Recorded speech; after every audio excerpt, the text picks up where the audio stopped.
first, we got to start with the battle for the 1 seed in the NFC. Vikings, Lions. The build-up all week was, offense. We thought it was going to be an offensive explosion. The Lions defense is beat up. Vikings have been lighting up scoreboards the last couple of months. Sam Darnold's their quarterback of the future. How much are they going to pay him? Is he going to get $50 million a year? That's all the conversation heading into this. And the Lions just locked down this Vikings offense better than anyone has since, the Jaguars game way back a couple of months ago.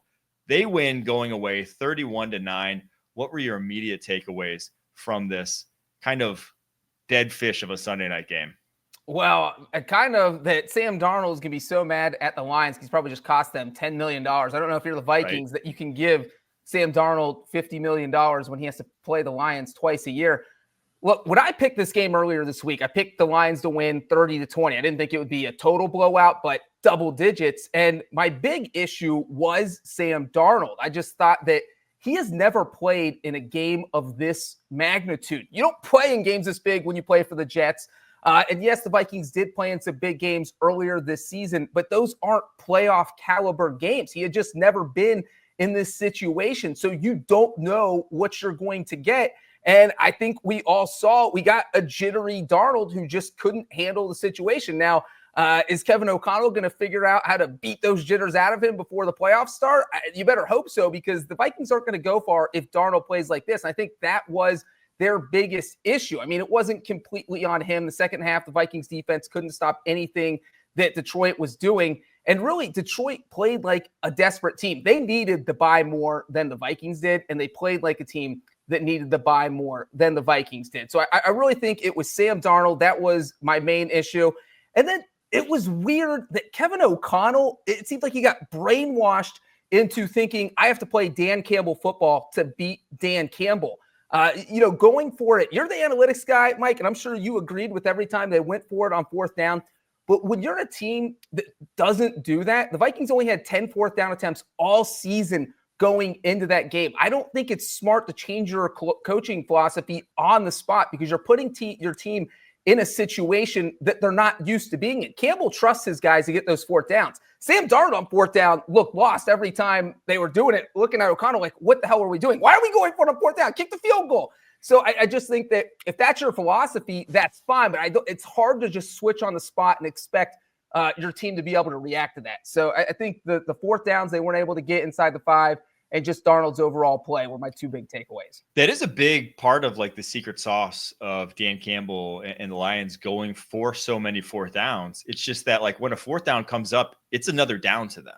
As you saw with the Vikings, you had some panicky fourth downs there from Sam Darnold. He had Jordan Addison on a slant, wide the freak open. And he's looking every which way, not at him, on that fourth down at the goal line. That would have been a go-ahead touchdown. I can't remember exactly the time of the game, but that's a play that the Detroit Lions consistently execute. Their fourth downs, again, it's just another down to them, but you see Sam Darnold in those situations panicking. So I do agree on that point that the analytics would say go for it. It was a situation that you're going to have to put up points to be the Detroit Lions. I don't care how good your defense is. They saw that at the end of the game. They had to get to the 30s to match them. Didn't obviously come close to that, but I do just think that Sam Darnold, this was what everyone warned you about with him. And it's crazy. You said he probably cost him $10 million. I thought that was tongue in cheek at the time, but I'm thinking about it, no, he cost himself probably $10 million with this game. He has only this to prove himself for his next contract. And it's going to be a big contract after how he performed. But when you lay a dud of this magnitude on this sort of stage, which was essentially a playoff game, because it would have been gotten you to the second round of the playoffs here and there, instead of having to go on the road, it's almost going to be darn near impossible with the strength of the NFC to get through as a fully road team right now. Yep. All 3 games. So yeah, Sam Darnold, he may have cost himself $10 million. And this was truly an egg. This was last I checked on PFF, and they released their live grades now this year, 37.6 overall grade. Ironically, his lowest since week 18, 2022, when he did against New Orleans Saints, and one of the top 5 lowest of his entire career. So it wasn't just bad for Darnold. It was one of the worst. So tough to see. That's brutal. And you know what? They even got dumb mistakes that you haven't been seeing from the Vikings, like getting the field goal right before halftime. And then Will Reichert kicking the ball out of bounds and giving the Lions a free field goal because they had such a short field to work with. You just can't make dumb mistakes like that when you are playing the Detroit Lions. Yeah, and Detroit now, I mean, we'll get to the playoffs and basically go through the matchups of the first round. But if you get the 1 seed, I don't care what conference you're in, you're in the driver's seat in this year just because it's so much easier. I do like that it is now easier, that winning the regular season gives you a pretty strong advantage. I do think there needs to be that in the NFL compared to what it used to be. And it is very strong. And again, especially in this NFC playoff picture, because I think any team can beat anyone at any given moment. But this Lions defense now, not to say it's fully back, not to say they're fully the defense they were maybe early on this season at full strength or even close to it, not susceptible to giving up 30 any given week. But we've seen that they still believe that there's not like, after how bad they've looked last month, there was no give up to them in this game. Yeah, not at all. And that was really kind of surprising that you see.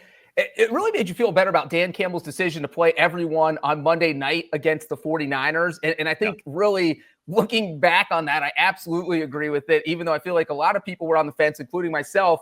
But it was, hey, look, our defense is struggling. We need to get those guys out there. I need everyone playing because we got to worry about next week. And playing this week is going to help us win next week. And so you want to get those defensive players as many reps as possible when you don't know who is going to be on the field because you're dealing with so many injuries. And I mean, considering what the Vikings offense has done this season, the Lions defense just played an absolutely spectacular game. When you're holding Justin Jefferson under 55 yards, I think Jordan Addison got goose-egged. I mean, it was pretty ridiculous how well that Lions secondary played, especially when I think they were giving up like the 5th or 6th most passing yards going into this week. Yeah, I got to give a hat tip to Brian Branch in this one. He was all over the place. And the fact that he's able to, on third downs, either go down in the box and play man coverage on, he had a rep against Jordan Addison, or he's in man coverage, one of the best wide receivers in the NFL. And then he goes and has another rep against TJ Hawkinson. So a guy like 2 different body types, 80 pounds of difference, 0.3 of a 40, like completely different types of wide receivers. And he can lock both of those guys down. If you have a player like that, you could still have good defense. To me, he should be right in the mix for Defensive Player of the Year. I know picks get it for DBs, and you have to basically have a ton of interceptions to do it. But he's about as good as any defensive back in the NFL right now. So hat tip to him in that one. All right, let's get to point 2, though.